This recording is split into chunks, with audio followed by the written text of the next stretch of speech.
So for ICC Passage 4, what was important in terms of highlighting in the passage? First thing I saw that I wasn't familiar with was the temperature dependence on conductivity. So for metals, conductivity decreases with increasing temperature, but for semiconductors, there's going to be increasing conductivity with increasing temperature. We didn't know that, so we highlighted it. Second paragraph, yada, yada, yada, talks about the process. I highlighted a high affinity of silicon for oxygen. Something we didn't know before, and it's something that's it's actually pretty important. Silicon and oxygen form a really weird, super strong bond. So, but that's information we didn't know. We're going to highlight it. Just make note of equation 1 and equation 2, and I didn't highlight anything else in the passage. Fractional distillation in the third paragraph will end up being important, but I didn't highlight it because I already know what fractional distillation does. So, question number 1 says, based on the information in the passage, silver would be expected to exhibit what? Now, this is a two-part question where you got, your first part, illustrious appearance, something like that, and then a second part that talks about conductivity and temperature. Well, what do we highlight about conductivity and temperature? We know that for metals, we know that silver is in the D block, so it's a metal. We know that for metals, as temperature increases, conductivity goes down. So any answer choice that says conductivity is going to increase with temperature is automatically wrong. That eliminates A and B. So we're left just with C and D. D says silver, which is a metal, should be expected to exhibit delocalized inner core electrons and enhance conductivity at lower temperatures. So the second part's right, but we know that metals are one of the reasons that they're metals is they have delocalized outer core electrons, not inner core electrons. So that means D is wrong, and C must be our correct answer.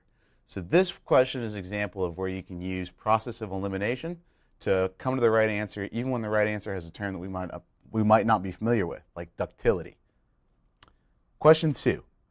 Which of the following gives the correct electron configuration of germanium? So if we look at the periodic table, we know that germanium has got 14 electrons out past argon. It has 14 extra electrons in all of its subshells. So first thing we're going to do for a electron configuration question, always, because I can promise you, you'll find as you go through the passages, it's not a waste of time. Take a quick second and tally up the electrons and see which ones don't match. A and C only showed 12 electrons past germanium, so they're automatically eliminated. Now we're left with just B and D. D is incorrect. Why? Because D shows the 4D10 sublevel filling before the 3D10. 4D10 does not fill before the 4P or before anything else. So this middle one should be 3 because D has an n-1. So that means D is also incorrect, and we're left with answer choice B. Question 3. So question 3 is the first question in this passage that highlights something important I want to talk about. It says in a mixture of SnCl4, GeCl4, and SiCl4, which of the following would be isolated by fractional distillation? So on the MCAT, in terms of Lewis structure, we talked briefly about Lewis structures, and especially if it's not something you're comfortable with, it's not something that you're going to want to spend a ton of time drawing out on the actual exam. So take the shapes that you know of general molecules, especially the group. Elements that are in the same group are going to tend to have very similar chemical behavior. Why? Because they have the same number of valence electrons. So Sn, Ge, Si. Okay, so for all these, they're all bound to 4 things. So I'll come back to talking about that in a second. We have SnCl4, GeCl4, and SiCl4. Now, which one's going to be separated by fractional distillation? That depends on boiling point, right? This is a technique which separates based on boiling point, and that depends on intermolecular forces. They're all bound to Cl, but because they're all tetrahedral, they all have 4 bonds. None of these all have a tetrahedral geometry, and that means that all the dipole moments cancel out. So we're dealing with a nonpolar molecule. Tetrahedral, remember, is the one that looks like this. One coming out of the page, one going back into the page, and one in the plane of the page. So all the dipole moments are facing in opposite directions. And we get no net dipole. So if they're all nonpolar and they have no net dipole, where do we go next? London's dispersion forces. And we know that there's an increase in IMF with increasing molecular weight. and the most intermolecular forces, the biggest molecular weight is going to have the highest boiling point. So this says which one is going to be isolated first by fractional distillation. Out of those three, silicon, Si, has got the lowest molecular weight, so SiCl4 is the lowest molecular weight compound out of all those. Therefore, it should have the lowest intermolecular forces, the lowest molecular weight, and the lowest boiling point should be isolated first. So that leaves answer choice C. 4 is a Roman numeral question. So let's talk about how to deal with these. For Roman numeral questions, you want to go through each one, see if you can say whether it's true or false. Whether or not it's true or false, then you want to look at your answer choices and see what you can eliminate based on that. 1. It says, which of the following statements are true concerning equation 1 given in the passage? So we look at equation 1, remember where it is. First, the reaction is spontaneous at room temperature. Well, if we look at passage 1, or equation 1, we see that the reaction has to be run at 1500 degrees Celsius, which is awfully hot if it's going to happen anyway at room temperature. So we know that 1 is false.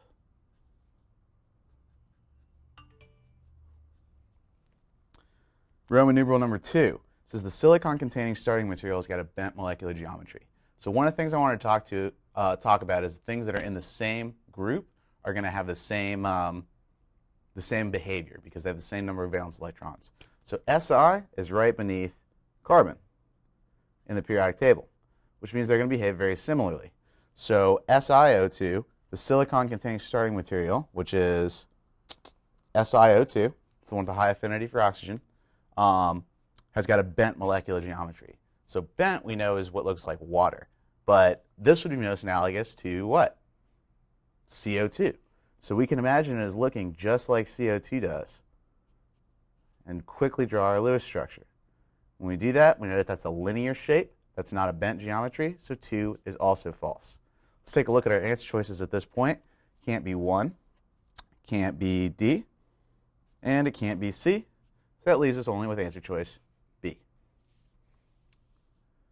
5 says rank the following in order of increasing polarity. So increasing polarity, these are all bonded to chlorine, right? So that's going to be our reference point. What we want to compare is the electronegativity. First off, what does polarity come from? Difference in electronegativity. So we want to look at the electronegativity difference between carbon, silicon, and phosphorus.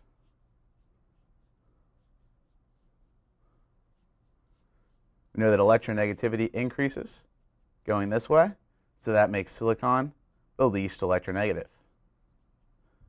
What's going to be our most electronegative? Carbon, because it's closest to the top, and the biggest changes in a group, biggest changes in periodic trends are going down because of the shielding effect. So carbon's the most electronegative, Si, and phosphorus. Let's look at our answer choices. We can right off the bat eliminate C and D. Why? Because we know that a Cl-Cl bond has got a difference in electronegativity of 0. So we already know that's going to be our least polar bond, and it can't possibly be the most polar bond like C and D are saying.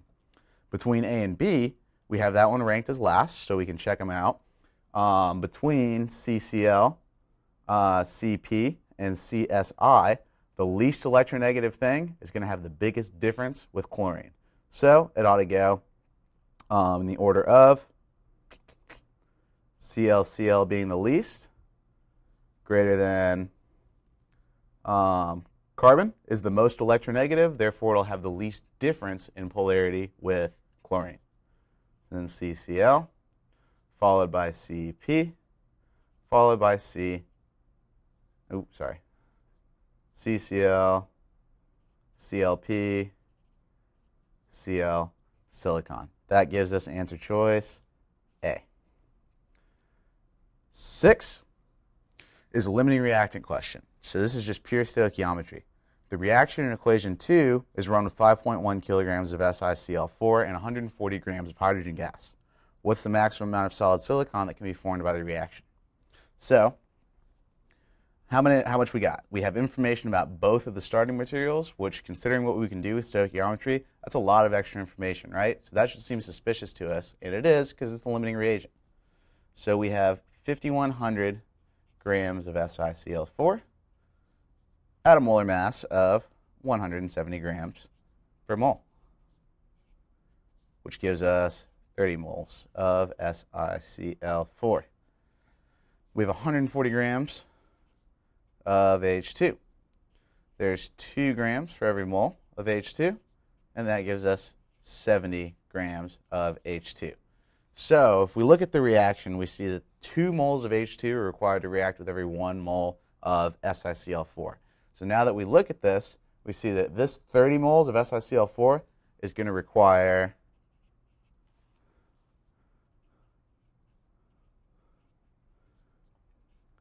2 moles of H2 for every 1 mole of it.